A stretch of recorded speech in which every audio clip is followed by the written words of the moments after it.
Welcome to the SmartKeys podcast. You've shared a stack of fascinating strategic resources with us, and today we're taking a deep dive into one idea that really redefines modern productivity, the not-to-do list. Yeah. I mean, if you're a professional navigating the reality of endless pings, overflowing inboxes, and just that constant crushing feeling that you're always busy but never making strategic headway, this deep dive is for you. We're going to challenge the conventional wisdom that more activity equals more success. Exactly. And our mission here is to stop treating symptoms, the time drains, and really tackle the root cause by building a deliberate refusal system. A refusal system, I like that. It's a high-leverage strategy that dictates where your energy will not go. It changes your strategic output and focus almost instantly. This is all about being powerfully effective, not just efficiently busy. Okay, let's unpack this then. We're so used to making lists of things we must accomplish. This is a very intentional pivot to a short, memorable list of habits or activities we must actively stop doing. So what is the precise strategic definition of this not-to-do list? Right, and the definition is crucial because it's not just some casual suggestion. A not-to-do list is a proactive, deliberate system that names specific tasks, habits, and requests you will permanently veto. Permanently veto. Yeah. The sources are clear. For every item on this list, you have to choose to delete it, delegate it, outsource it, or decline it entirely. It's really an act of strategic subtraction. So it's not simply the satisfaction of ticking off items you've already finished and moving them to a done column, which I think some people call an anti-to-do list. Absolutely not. And that distinction is probably the first big moment of insight here. An anti-to-do is retroactive. It's just a celebratory record of past progress. Right. The not-to-do list, by contrast, is purely proactive. It identifies the low-value friction based on actual evidence from your past, and it removes that friction before it ever shows up on your calendar again. You're calling this process forensic productivity. We are. I love that phrase, forensic productivity.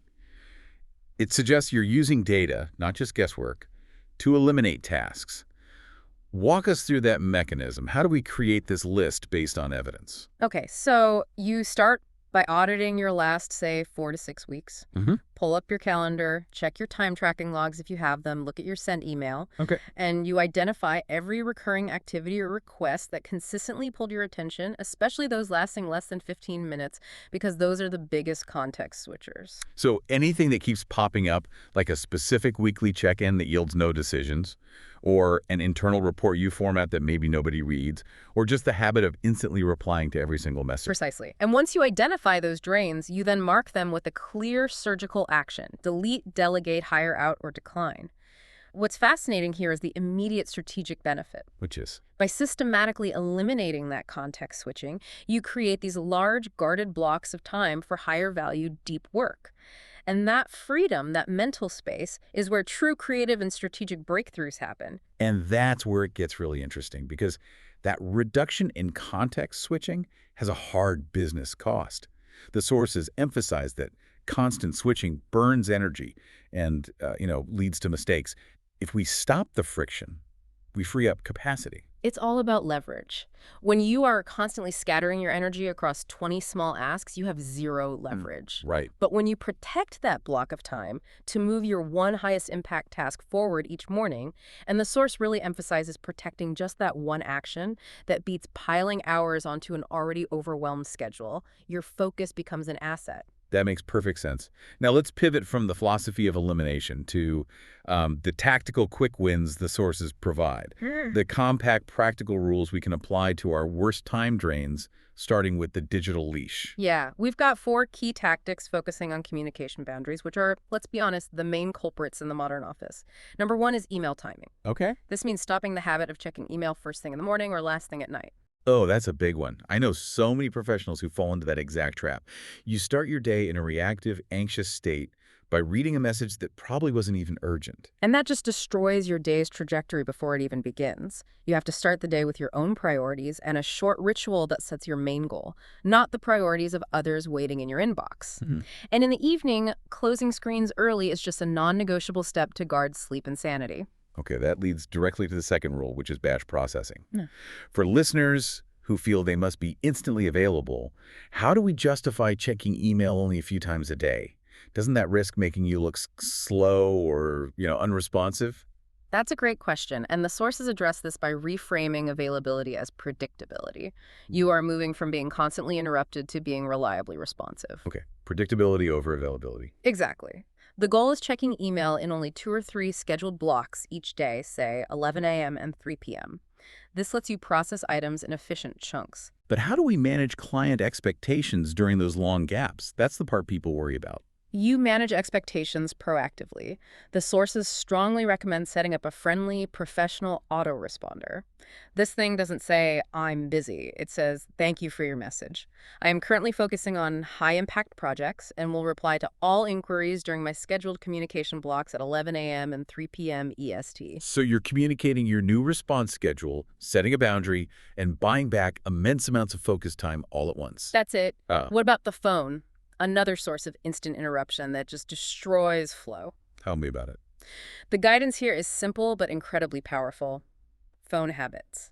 Do not answer calls from unrecognized numbers. Let voicemail or transcription work for you. That small act of letting the phone screen your life preserves so much attention. And the sources also insist on a digital detox, right? Yes. Specifically schedule one phone-free day weekly so your brain can truly reset. It's essential for creative problem solving. Beyond just personal boundaries, I really appreciate the hard-nosed business strategy embedded here, especially when it comes to clients. The sources recommend applying an 80-20 check to our client roster. That's a massive strategic insight that moves this discussion beyond just personal time management. The sources advise ruthlessly applying the Pareto principle. Identify the 20% of clients that generate 80% of your revenue, and on the flip side, the 20% that generate 80% of your maintenance time. And I'm guessing the overlap is often that the low-profit clients are the high-maintenance time sinks. Precisely. The not-to-do list requires limiting, or in some cases even firing, those low-profit, high-maintenance clients. If you are spending 80% of your energy on the least profitable 20% of your portfolio, that energy needs to be immediately redirected. So the whole philosophy is about focusing on strategic results and revenue leverage, not just hours clocked. You got it. Guarding that high-impact time is key. Let's talk about the biggest, most visible drain on corporate time meetings. How does the not-to-do list successfully tackle the endless stream of calendar invites? Well, the modern workflow is so often derailed by poor meeting hygiene, sessions without focus, purpose, or clear deliverables. The not-to-do list offers non-negotiable standards to combat that collective waste of time. Okay, so what's the non-negotiable standard the sources advise we use to veto those unnecessary calendar invites? The rule is clear and simple. Don't attend meetings without a clear agenda, stated desired outcomes, and a fixed end time. No exceptions. Oh, no exception. None. This forces organizers to do their pre-work to bring focused items and decisions, not just open-ended discussions. I've heard the sources reference adopting highly structured meeting styles. You mentioned EO-style level 10 practices. For listeners who aren't familiar, what does that mean in practical terms? That's a great question because implementing a system like that is a key strategic boundary. EOS, or Entrepreneurial Operating System, uses a level 10 meeting format. It essentially means meetings are hyper-structured. Hyperstructure. Yeah, they have a strict start and end time, a defined scorecard, and a clear process for addressing issues called identify, discuss, solve, or ID. So the core mechanism is that conversations are tightly bounded and focus only on outcomes. No room for rambling or going off on tangents. Exactly. You are conserving collective energy. If we connect this to the bigger picture, these boundaries are about making sure every minute you spend is dedicated to strategic work, not reactive chatter. The not-to-do list restores calm and clear direction. And the sources emphasize that these boundaries have to extend far beyond the office and into personal life. And this isn't just fluffy wellness advice, it's essential for sustained high performance. Oh, it's foundational. The source explicitly frames scheduling family time, health appointments, and hobbies on your calendar as a productivity strategy, not a luxury you indulge in when the work is done. You have to defend those blocks of personal time just as aggressively as you would defend a deep work session. Absolutely. I find that shift in framing so important, seeing personal time as foundational to professional performance, not a distraction from it. But how do these non-work boundaries translate into a professional advantage? They translate directly into reducing decision fatigue and burnout. By defending those non-work blocks, like keeping your phone out of the bedroom after 8 p.m. or capping social media to 2 short scheduled windows, you ensure your brain isn't processing low-value information during your recovery time. And that boosts next day energy. Drastically. It boosts energy, creativity, and executive function. You are making a decisive strategic choice about where your energy is deployed. Okay, that brings us to implementation. For the listener who is now fired up to ditch half their current habits, how do they move from auditing their energy drains to sustainable, systematic action? What tools help the list actually stick? Right. So as we mentioned, the process starts with data, that 30 to 60-minute block where you review past calendars and time logs to spot those low-value patterns. But once the list is built, the next step is crucial, translating refusal into an actual system. Walk us through that decision matrix again. How do you decide? Yeah. Delete, delegate, or outsource? You apply a simple value impact filter. Delete anything that does not advance a goal or satisfy a required demand. If you're doing a task just out of habit, it's a candidate for deletion. Okay. Delegate tasks where your time is not the highest use. If a team member can do it 80% as well, delegate it. And outsource anything an external vendor can handle more efficiently. Every item on your not-to-do list needs one of those 3 surgical outcomes. And the tools are all about making this refusal automatic, right? Yeah. Reducing the friction of saying no. Absolutely. Think about setting up automated system changes.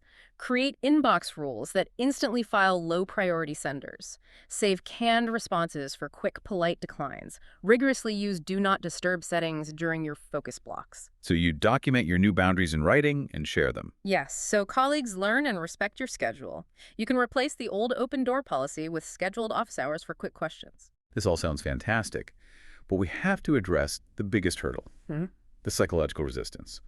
What if you feel intensely guilty about saying no or delegating or deleting tasks that others expect you to do?